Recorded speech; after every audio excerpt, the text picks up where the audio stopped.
Voto sim, logicamente, no momento oportuno, o município reconhecendo aqui, né, um recurso que viria para impostos nessa reforma necessária, que vem ao encontro de seguir atendendo muitos estudantes, muitos jovens, muitos adolescentes e adultos nesse espaço de formação profissional.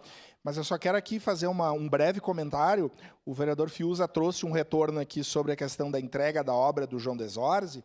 Eu acho que isso é muito importante para essa Casa Legislativa, para em momentos que a gente tende a criticar o setor público pela demora, quando a gente pensa no Estado, por exemplo, né? No ente federado do Estado.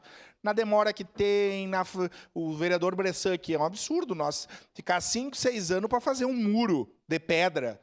Isso é absolutamente inadmissível, né? O Estado não dá jeito de licitar, etc, etc. Mas, ao mesmo tempo, o exemplo do João Desorze é para a gente pensar que é uma empresa da iniciativa privada que vem fazer picaretagem, como tantas outras, em escolas e UBSs. Então, aqui é importante para a gente pensar que, quando a gente critica, em geral, o poder público pela morosidade, a gente vê que na iniciativa privada que vem prestar um serviço para o poder público também tem o mesmo problema.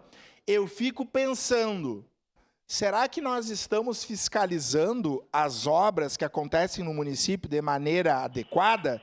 Será que existe o número de servidores necessários para fazer a fiscalização permanente e contínua nessas obras?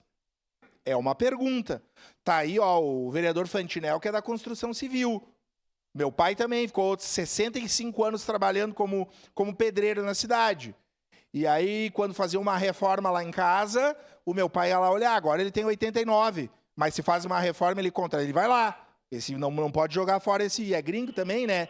E não pode jogar fora esse negócio aqui, essa brita a mais e tal. Mas, lógico, eu estou falando de um exemplo caseiro, né? Enfim, eu fico pensando se nas nossas obras, todos os dias aí do município, não falta fiscalização, seja no olhar apurado ou seja no número de servidores que precisam fazer esse serviço. A informação que eu tenho é que são pouquíssimos servidores que cumprem esse papel de fiscalizar. Enfim, é um questionamento que a gente tem que pensar e cobrar do Poder Executivo para resolver. Parabéns ao Senai Nilo Peçanha, ao SESI, no momento oportuno votamos sim e queremos estar lá, né, daqui no momento, no tempo certo, para parabenizar pela reforma para atender mais jovens do nosso município. Obrigado. Declaração de voto, vereador Veloso.